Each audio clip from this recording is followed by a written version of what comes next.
গুরুদেব ওই মালপত্রের মধ্যে গাড়িতে মাঝখানে বসে রয়েছেন, বেশ ঘাটে। উনি তারা গুরুদেব তারা নাম টাম জপ করে, তারা তাদের চিন্তায় থাকে। কারণ ওই গাড়িওয়ালা খালি বলছে, হ্যাঁ গুরু বাবা কিছু বলেন। তোমার কর্ম তুমি করো, আমার কর্ম আমি করি। বারে বারে বলছে বাবা কিছু বলেন। বলে যে আমার কথার মূল্য আছে। বলে বলেন না কি মূল্য? বলে আমি একটা কথা বললে তোমার একটা টাকা তোমার চলে যাবে। তোমার এই তো 3 টাকা ভাড়া, তো 1 টাকা চলে যাবে। বলছে আপনি বলেন না, তাতে যাক আমার 1 টাকা। হ্যাঁ যাক। বলছে উপস্থিত ছিল না। আবার কথা নেই, আবার অনেক পথ চলছে। গুরু বাবা কিছু বলেন। গুরুদেব বলছে তোমার কর্ম তুমি করো, আমার কর্ম আমি করি। হ্যাঁ, তা ছাড়বে না। তা বলছে স্ত্রীর কাছে সত্য কথা বলিও। বাস, এখন গুরু বাড়ির কাছাকাছি আসছে প্রায়। আর আর ওই যে মানে গুরুদেবের যে শিষ্য, সে বলে দিয়েছে বাড়িতে দাঁড়িয়ে মালপত্রগুলো সব ঘরে তুলে দেবা। হ্যাঁ বলে দিয়েছে। 3 টাকা তো ভাড়া, 316 আনা। এখন প্রায় কাছাকাছি আসছে। বলছে আর কত দূর? প্রায় এসে গেছি। হ্যাঁ, আর ও জানে, চেনে গাড়িওয়ালা। তা বলছে বাবা আর গুরু বাবা আর কিছু বলেন, আমার উপদেশ দেন। বলে দেখো আমি তো বারে বারে বলছি আমার কথার মূল্য আছে। হ্যাঁ না, তোমার এখন 116 আনা আছে, ওটা আমি বললে যাবো। বলে আপনি বলেন না। তখন বলছে রাজার কাছে মিথ্যা বলিও না, রাজার কাছে তুমি মিথ্যা বলিও না।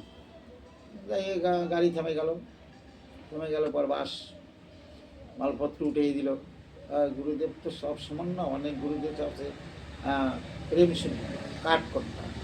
তাদের ধন সম্পদ আছে, কারো মানুষকে খেতে দেয় না, এমন আছে। হ্যাঁ এমন গুরুদেব আছে।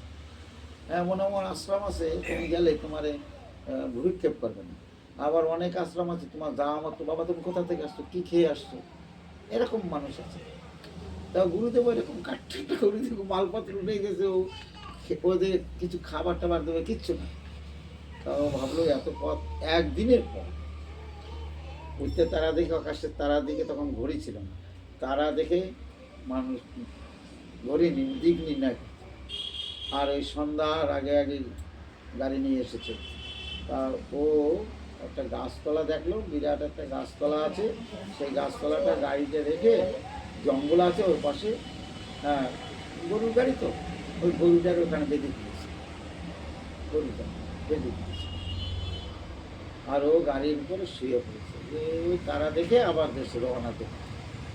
এক মাতাল এসে দেখছে, মাতাল এসে দেখে বলে তুই কে রে? বলে আমি অমুক অমুক অমুক জায়গার থেকে এসেছি। কী করতে? বলে ওইখানে এসেছি গুরুদেব। বলে আরে গুরুদেবের কাছে তো ওই গুরুদেব শুধু লোকের তা নেয়, কারো কিছু দেয় না বলছে।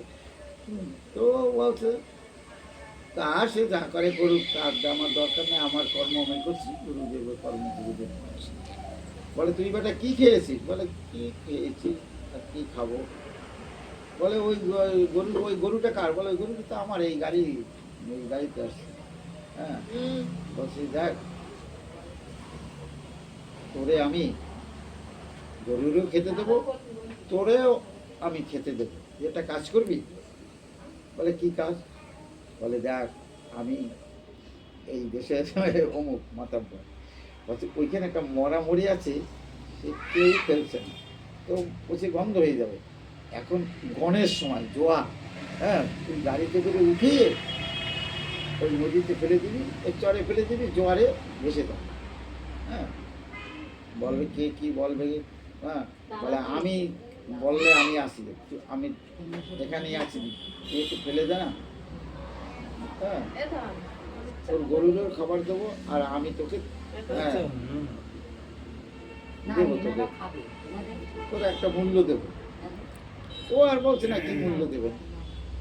হ্যাঁ ও বাড়ির থেকে ওই মাতাল গুড় মুড়ি বেশি করে নিয়ে আসে, এতভাবে নিয়ে আসছো, খেয়েও পারবে না। বলে এটা খা, খেয়ে তুই এই কাজটা কর। তুই তো এখন যাবি না, হ্যাঁ যাবি তো সেই সেই ভোর রাত্রে। দেখলে যে এই আবার এক বোঝা মানে খড়কুটাও নিয়ে আসছে গরুর জন্য, মুড়ি গুড়মুড়িও নিয়ে আসছে, আবার খড়কুটাও নিয়ে আসছে। তা যাই আর কি, বলছে তখন বলে কোনো ভয় নেই, আমি এখানে আছি। ওই মরাটা যখন টেনে ওই গাড়িতে উঠাবে, ওর ওই তোড়া বাঁধেছিল, কেউ বলে খুঁতি, বরিশাল টালে বলে খুঁতি, তোড়া কোমরে বাঁধা ছিল। হ্যাঁ, তখন ওই রূপার টাকা সোনার টাকা ছিল, তো এক সময় সোনার টাকা ছিল, তারপর রূপার টাকা, তারপরে যে এই তামা লোহা এইবার কাগজ আসছে আসছে না, এক সময় আগে স্বর্ণর টাকা ছিল, সোনার টাকা ছিল। এইবার ওই তোরা বাঁধা, ও তখন টান দেশে ওই দেখছে তোরা, গুরুদেব বলে উপস্থিত ছিল না, একটা উপস্থিত তো। হ্যাঁ, ও ওখান থেকে খুলে ওর কোমরে ভালো করে বেঁধে দিচ্ছে। হ্যাঁ, স্ত্রীর একটা সত্য কথা বলিও না, বলো কোমরে ভালো করে বেঁধে নিল, বেঁধে মরাটা ওখানে টেনে ফেলে বাড়ি গেছে। বাড়ি যেয়ে কয়েকখানা গাড়ি কিনেছে, গাড়ি কিনে ভাড়া দিয়ে দিয়েছে।